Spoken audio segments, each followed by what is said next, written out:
भक्ति मुक्ति का आधार है। कहने को वह एक रागान्वित वृत्ति है, लेकिन यह राग भी हमें भव सागर से पार उतारने वाला है।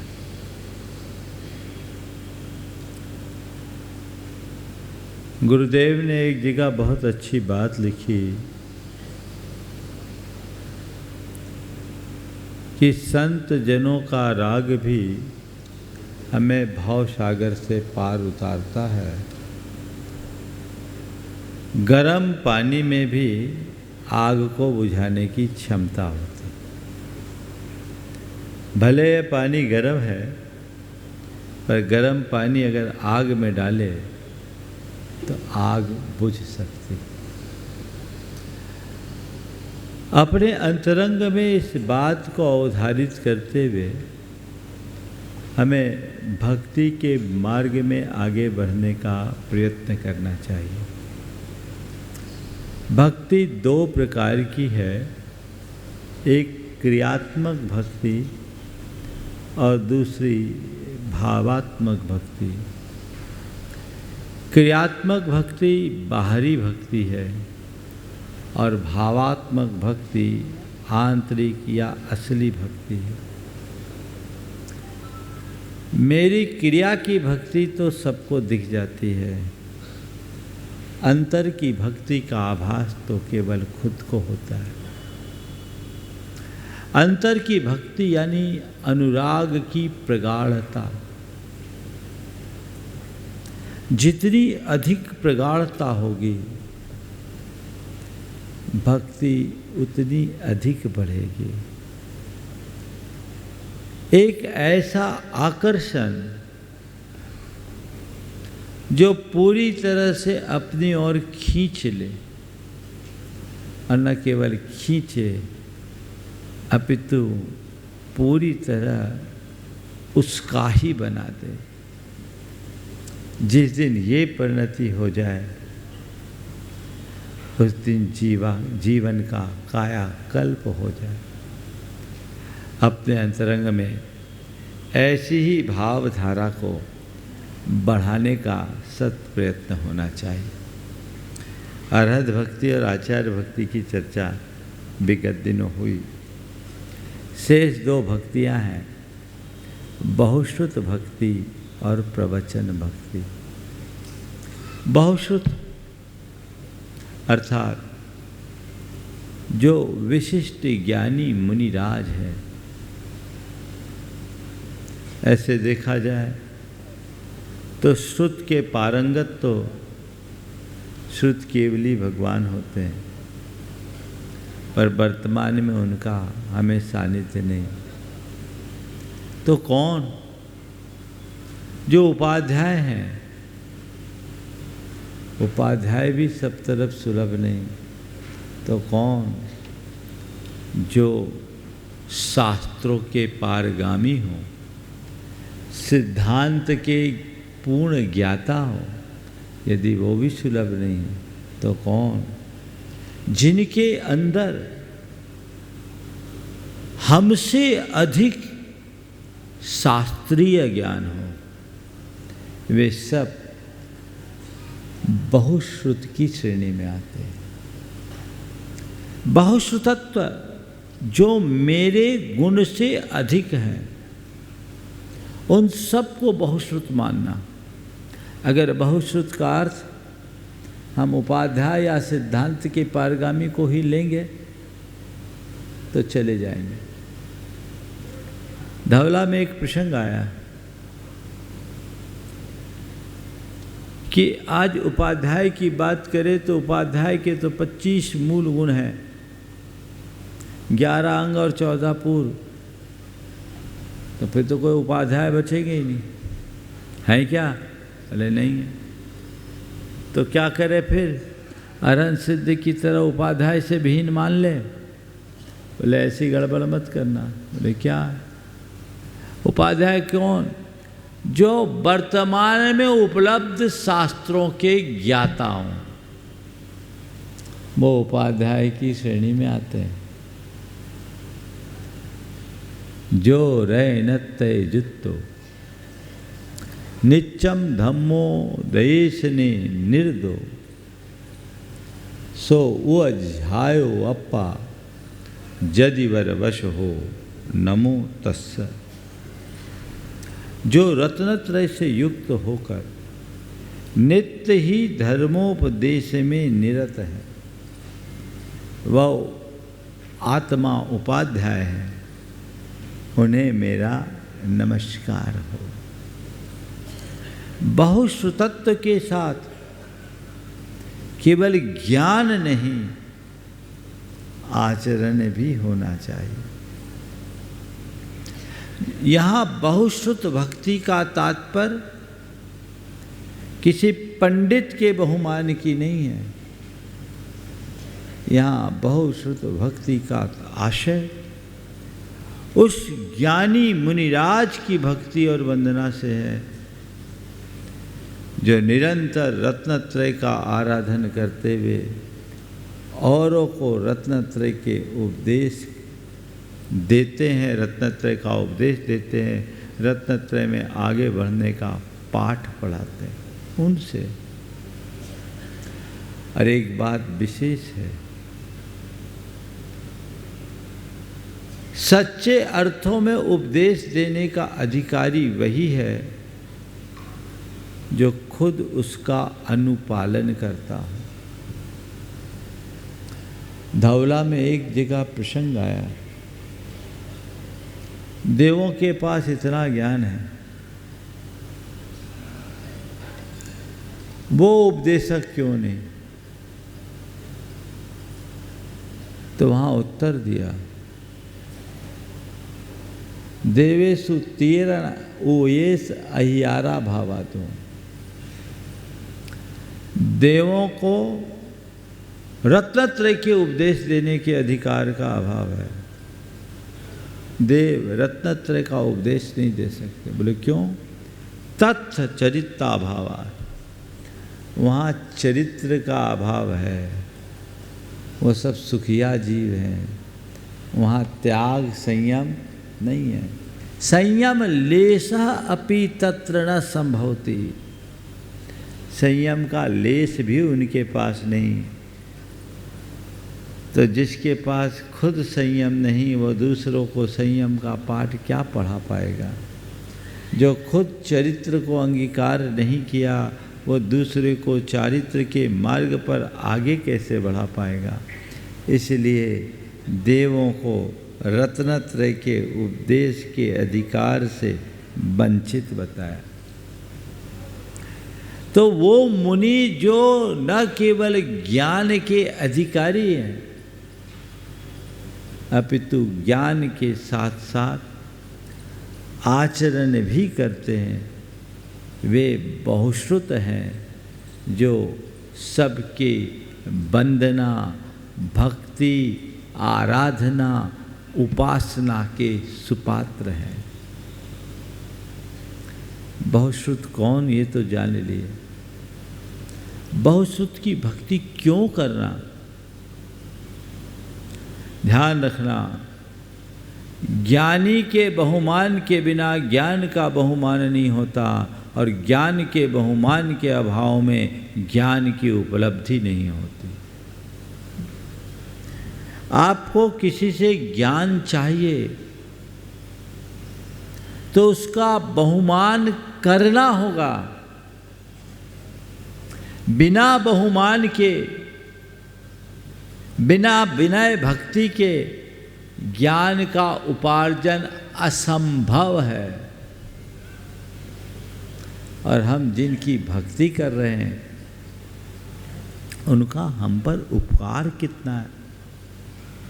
उन्होंने हमारे अंतर की आंखें खोली है, उन्होंने हमें दिशा दी है, दृष्टि दी है, उनके कारण हमारा मार्ग प्रशस्त हुआ है। इसलिए उनका बहुमान तो हमें विशेष रीत्या करना ही चाहिए।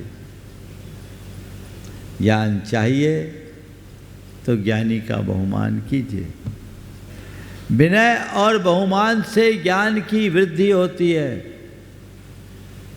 जो हमें मार्ग दिखाते हैं उनके चरणों में सदा नतशीस रहा जाता है। आप लोग कहते हैं अज्ञान तिमिरांधाना ज्ञानांजन शलाकया चक्षुरुन्मीलितं येन तस्मै श्री गुरुवे नमः। अज्ञान के अंधेरे में फंसे हुए, अज्ञान से जिनकी आंखें अंधी हो गई, ऐसे अज्ञानी पुरुषों को जिन्होंने ज्ञान की अंजन शलाका से नेत्रों को उन्मीलित किया है, ऐसे श्री गुरु को मेरा नमन हो, नमस्कार हो। ये क्यों? क्योंकि ज्ञानी हमें दिशा देते हैं, दृष्टि देते हैं। ये बहुश्रुत की भक्ति, उनका विनय बहुमान हमें करना चाहिए। और साथ में है प्रवचन भक्ति। प्रवचन भक्ति मतलब प्रवचन की भक्ति। प्रवचन क्या है महाराज? जो आप सुना रहे वो प्रवचन है ना? हाँ, ये प्रवचन है, ध्यान रखो। प्रकृष्ट वचन को प्रवचन कहते हैं। प्रकृष्ट वचन को प्रवचन। जो भगवान की वाणी है वही प्रवचन है। और हम लोग भी आपको प्रवचन सुनाते हैं तो अपनी बात नहीं सुनाते।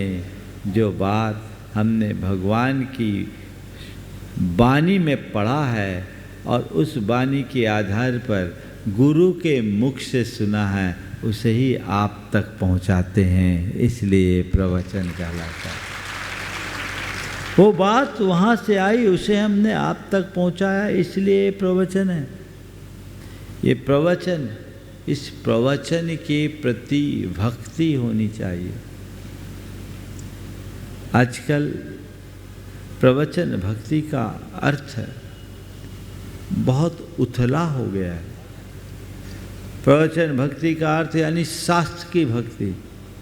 शास्त्र की भक्ति यानी शास्त्र का विनय करना, शास्त्र में अच्छे जिल्द चढ़ाना, उसे अच्छे से अलमारियों में रख देना, समय समय पर धूप दिखाना और उसको अर्घ चढ़ा देना। इससे ही लोग शास्त्र की भक्ति मान लेते हैं। इतना मात्र प्रवचन भक्ति या शास्त्र भक्ति का अर्थ नहीं है। प्रवचन भक्ति क्या है? जो बात प्रवचन में कही गई है उस पर गाढ़ श्रद्धा रखते हुए उसे अपनाने का उत्साह बनाए रखना ही प्रवचन भक्ति है। उसके विरुद्ध आचरण करने से मन में कंपन आना प्रवचन भक्ति है। कुछ भी हो जाए मुझे इसका उल्लंघन नहीं करना है, ऐसी सोच जगना ही प्रवचन भक्ति है। आज हम सब बहुत भाग्यशाली हैं कि आज हमें भगवान के द्वारा कथित वाणी को पढ़ने और सुनने का सौभाग्य मिल रहा है। भगवान ने जो कुछ कहा, हमारे गणधर परमेष्ठियों ने उसे ग्रहण किया और शब्दों की माला में पिरोकर ग्रंथ के रूप में हमें प्रदान किया। वही वाणी परंपरा क्रम से आज हम तक आई है। भगवान ने जो बोला वो ध्वन्यात्मक था, गणधरों ने उसे शब्दात्मक रूप में लिया और एक लंबे समय तक यह केवल परंपरा से चलती आई, गुरु शिष्य परंपरा से। गुरु ने शिष्य को दिया, शिष्य ने गुरु और अपने प्रशिष्य को दिया। एक दूसरे के प्रवाह क्रम से चलता रहा और चलता रहा। भगवान महावीर के बाद 3 केवली हुए, उसके बाद 5 श्रुत केवली हुए। श्रुत की परंपरा वहाँ तक निर्बाध आई। श्रुत केवलियों के बाद कुछ महामुनिराज हुए, उन तक ये बातें आई, पर धीरे धीरे धीरे धीरे ये परंपरा छीन होने लगी और छीन होते हुए ये परंपरा बहुत अंश मात्र में आचार्य धरसेन तक आई, जब उनके पास कुछ भी नहीं बचा। द्वादशांग में अंतिम अंग दृष्टिवाद अंग के महाकर्म प्रकृति के एक अंश मात्र का ज्ञान उनके पास था। उन्होंने सोचा ये तो अब सब छीन होगा, अब इसे लिपिबद्ध कराना चाहिए। और तब पुष्पदंत और भूतबली महाराज को उनने अपना ज्ञान दिया। पुष्पदंत भूतबली महाराज ने उनको जो ज्ञान गुरु परंपरा से प्राप्त हुआ उसे लिपिबद्ध किया, सठखंडागम के रूप में लिपिबद्ध हुआ।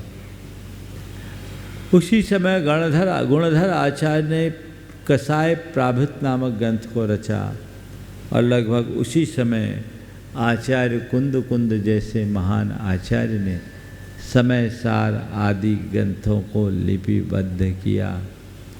ये बहुत बड़ा उपकार है।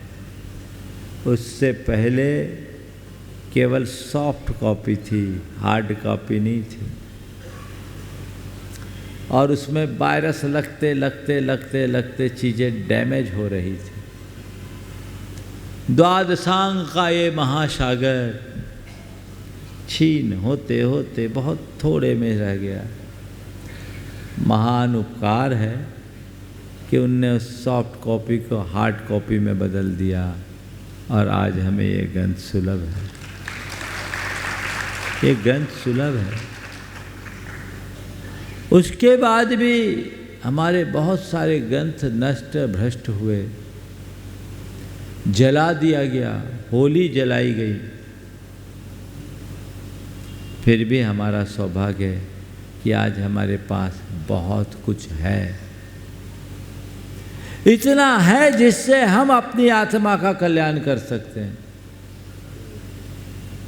कितने महान महान आचार्य हुए जिन्होंने अपनी साधना के काल से समय निकालकर हम पर करुणा करके लिखा। आचार्य कुंद कहते हैं भव्यजन बोह नट्ठम, भव्य जीवों को बोध देने के लिए मैं ये काम कर रहा हूँ, भव्य जीवों के कल्याण के लिए मैं ये काम कर रहा हूँ। ये उनकी करुणा थी, जिस करुणा पूरित दृष्टि से उन्होंने ऐसे ग्रंथों का प्रणयन किया और आज वह प्रवचन शास्त्र के रूप में हमारे पास सुलभ है। अभी मैं आश्रम गया, कुंद भारत ज्ञानपीठ में गया, भूवलय ग्रंथ के बारे में आज विस्तृत जानकारी ली, मन मुग्ध हो उठा। कुमदेन्दु आचार्य कितने ज्ञानी होंगे, आप कल्पना कर सकते हैं। जिसका केवल भी एक खंड उपलब्ध है, जिसमें 59 अध्याय और 60,000 श्लोक प्रमाण से अधिक, कहते उसके तो 9 खंड थे, और अक्षर को अंक लिपि में लिखा कोड से, और डिकोडिंग करते हैं तो सीधे पढ़ने में अलग श्लोक, उल्टे पढ़ने में अलग श्लोक, खड़े पढ़ने में अलग श्लोक, तिरछे पढ़ने में अलग श्लोक, बीच से पढ़ने में अलग श्लोक, और अलग अलग अर्थ है। कल्पना करो कैसी अद्भुत प्रतिभा रही होगी, और श्रुत का भंडार कितना विशाल। उस श्रुत की, उस प्रवचन की भक्ति करने से तीर्थंकर प्रकृति का बंध हो रहा है। आप थोड़ा सोचो, कितनी भक्ति है तुम्हारे हृदय में जिनवानी के प्रति, शास्त्र के प्रति, प्रवचन के प्रति, कभी सोचते हो? प्रवचन को, भगवान की वाणी को अपने लिए कल्याणी मानो और रुचि पूर्वक उसे सुनो और शक्ति के अनुसार ग्रहण करने का भाव करो। कदाचित ग्रहण न भी करो तो शास्त्र विरुद्ध आचरण से बचने का प्रयास करो, और यदि कदाचित नहीं हो पाए तो मन में आत्मग्लानि हो। इसी का नाम प्रवचन भक्ति है।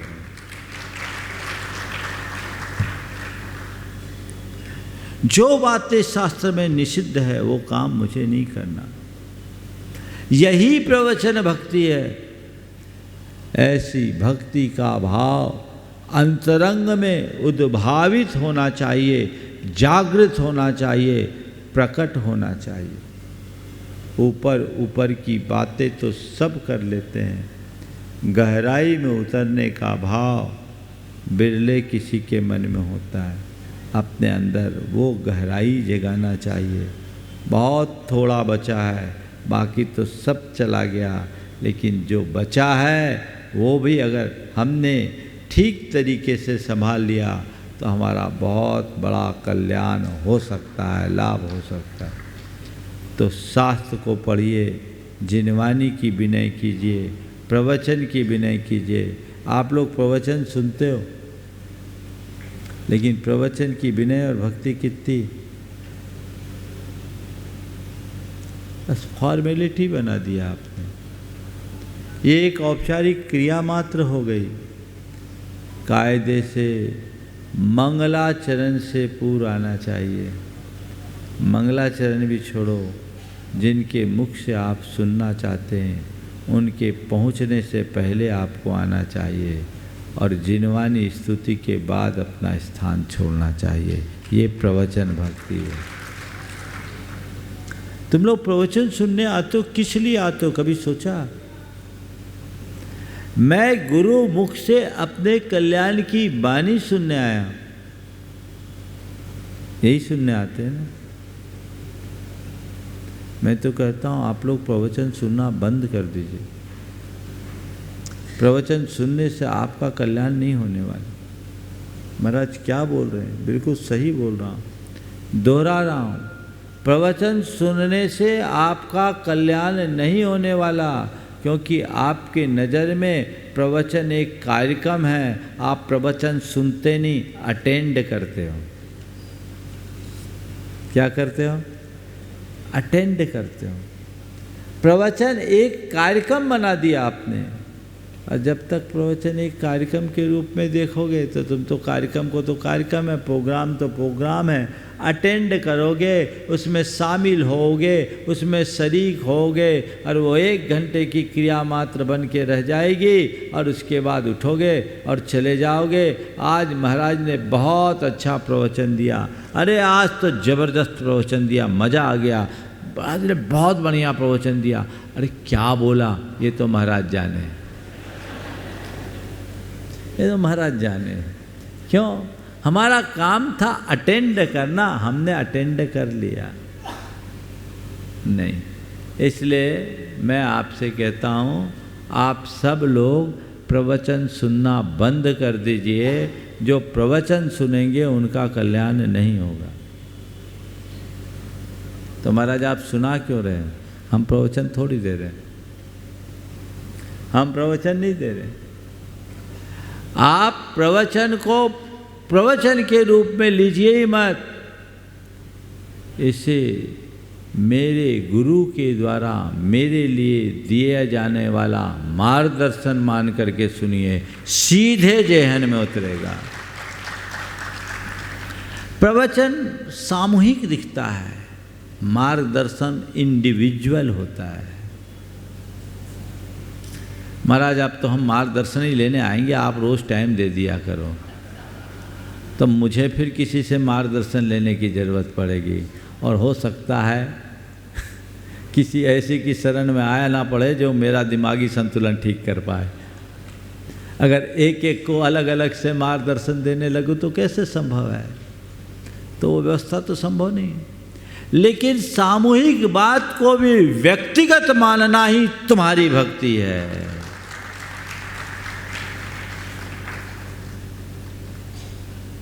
ये सामूहिक है, ठीक है, लेकिन सबके लिए नहीं, मेरे लिए हो रहा है। गुरु मुख से बात निकल रही है किसी गैर के लिए नहीं, केवल और केवल मेरे लिए। मैं तो अपने कल्याण के लिए आया, इधर उधर के लिए थोड़ी आया। ये सोच करके सुनोगे तो बस मुग्ध होगे, अंदर से गदगद का भाव होगा, नहीं बिल्कुल सही है, मुझे यही करना, मुझे यही करना। मैं देखता हूँ कई लोग जब प्रवचन सुनते हैं ना, तो हमारी बातें आती है तो इधर उधर देखते हैं, माने उनको लगता है महाराज ये उसको बोल रहे हैं, हमें नहीं बोल रहे हैं। होता है, यही कमजोरी है।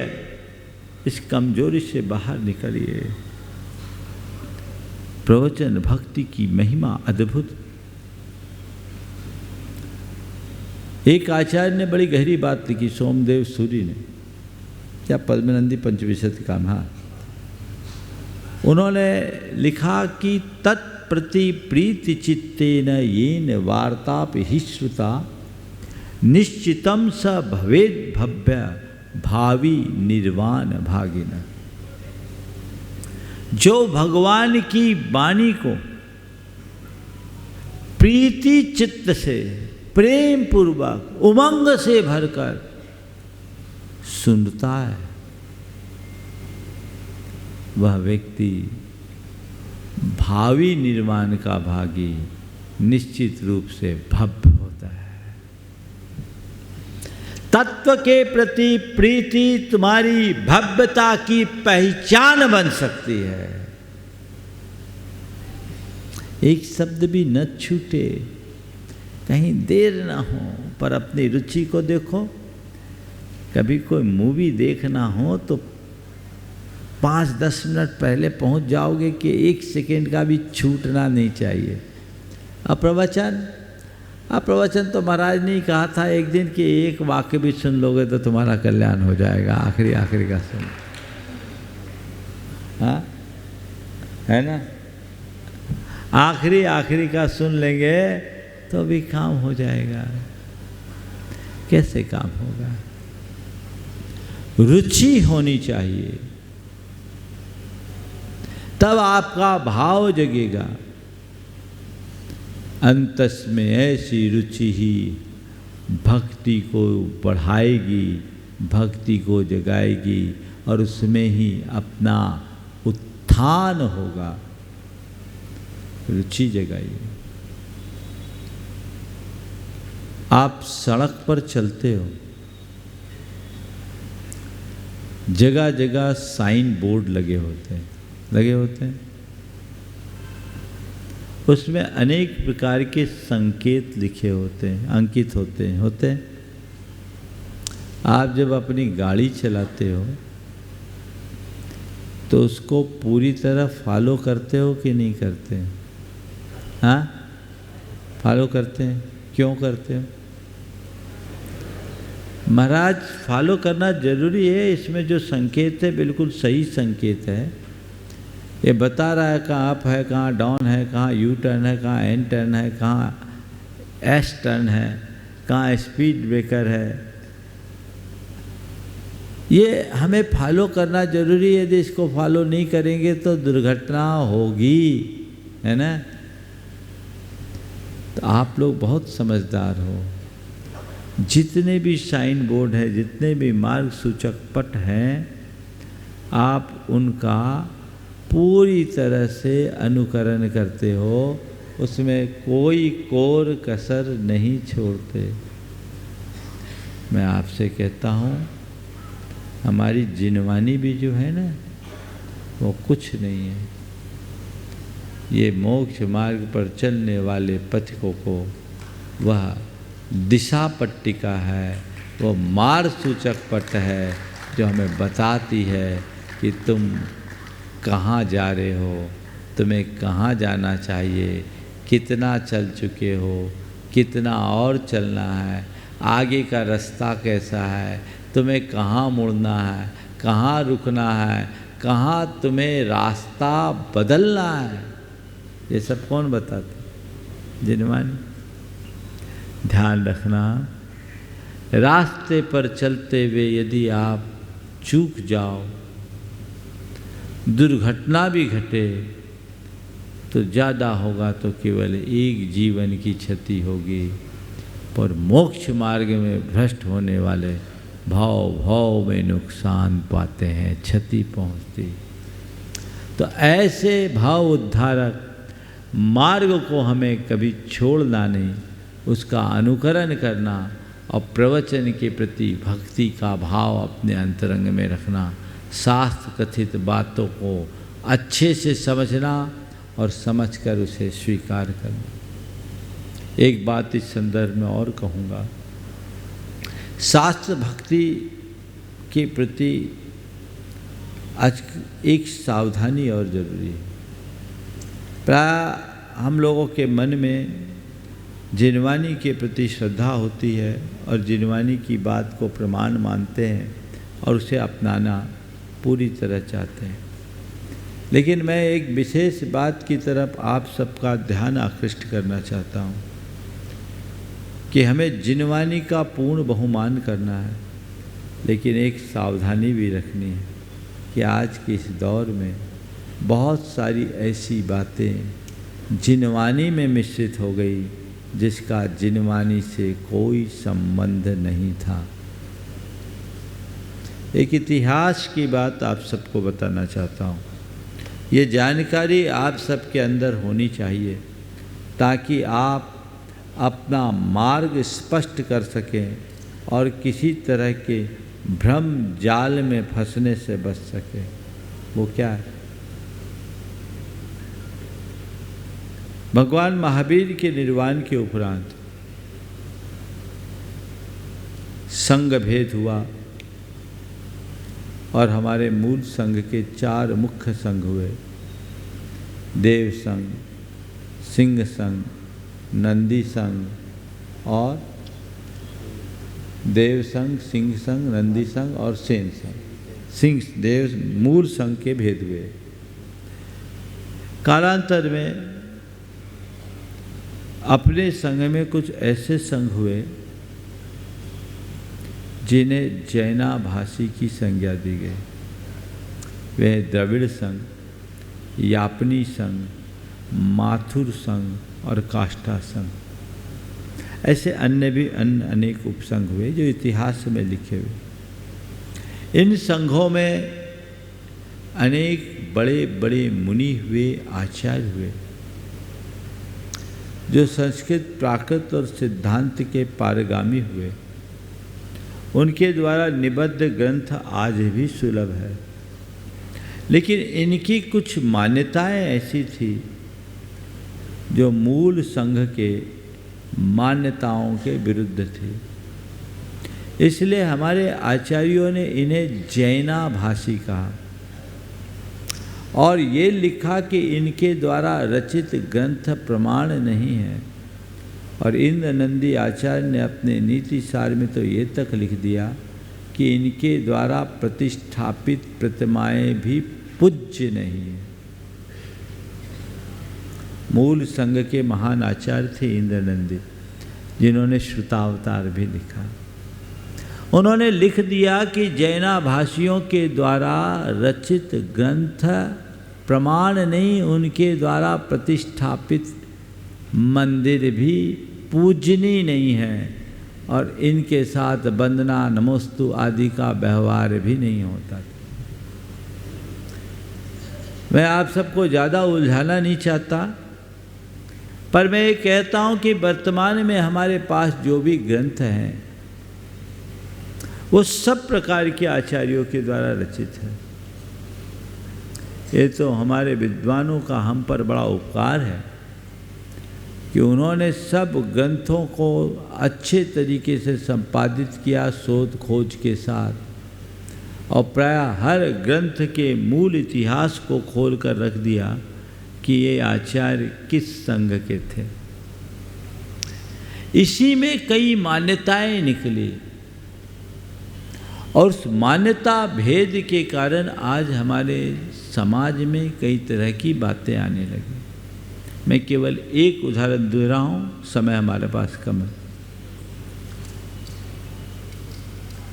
जिनसेन आचार्य नाम के 2 आचार्य हुए। एक आदि पुराण के कर्ता आचार्य जिनसेन जो मूल संघ के आचार्य थे। इनका पता उनके द्वारा लिखित पट्टावलियों से होता है, जहाँ वो मंगलाचरण आदि में करते हैं। और दूसरे जिनसेन हैं हरिवंश पुराण के कर्ता, जो पुन्नाट संघी, जो काष्ठा संघ की एक शाखा थी। दोनों आचार्यों ने भगवान ऋषभदेव के जन्माभिषेक का वर्णन किया। आदि पुराण के कर्ता जब भगवान ऋषभदेव का जन्माभिषेक का प्रसंग लिख रहे हैं तो वो लिखते हैं, सौधर्म और ईशान इंद्र ने भगवान का अभिषेक किया, अन्य देव सहायक बने और देवियाँ मंगल पात्र लिए खड़ी थी। ये किसने लिखा? आदि पुराण के कर्ता आचार्य जिनसेन ने। अब इसी प्रसंग पर जब हरिवंश पुराण के कर्ता लिखते हैं तो लिखते हैं, देवों और देवियों ने मिलकर अभिषेक किया। समझ गए? अब मेरे जैसा कोई मुनि आपसे कहेगा कि भाई देखो देवियों ने भी अभिषेक किया, तुमको अभिषेक करना चाहिए, ये श्लोक है, ये प्रमाण है, तो आप क्या सोचोगे? महाराज ने कहा था प्रवचन भक्ति करना चाहिए। ओ 5 मिनट और, प्रवचन भक्ति करना चाहिए, ये विषय हो जाए तो अब तो हम करें, नहीं करेंगे तो आगम की अवमानना हो जाएगी। और आप सब धर्म भीरु हो, ऐसी क्रियाओं को कर लेंगे। लेकिन जब मुझे आपसे अभिषेक कराना होगा तो मैं आपको वही दिखाऊंगा जो मुझे दिखाना है। मैं आचार्य जिनसेन के आदि पुराण को छिपा लूंगा। बात समझ रहे ना मेरी? यही गफलत है। और ऐसा एक नहीं, अगर मेरे पास समय हो तो मैं ऐसे सैकड़ों प्रसंग ला करके आप सबके सामने रख सकता हूँ। मैं किसी आचार्य के प्रामाणिकता पर सवाल नहीं उठाता, पर मैं आपको ये बताना चाहता हूँ कि हमारी परंपरा में कैसे भेद था। हम आपसे केवल इतना ही कहना चाहते हैं कि मूल संघी आचार्यों की जो परंपरा है वही सीधे भगवान की वाणी से संबद्ध है और वही वास्तविक प्रवचन है। हमें उसे ही मूल रूप से स्वीकारना चाहिए।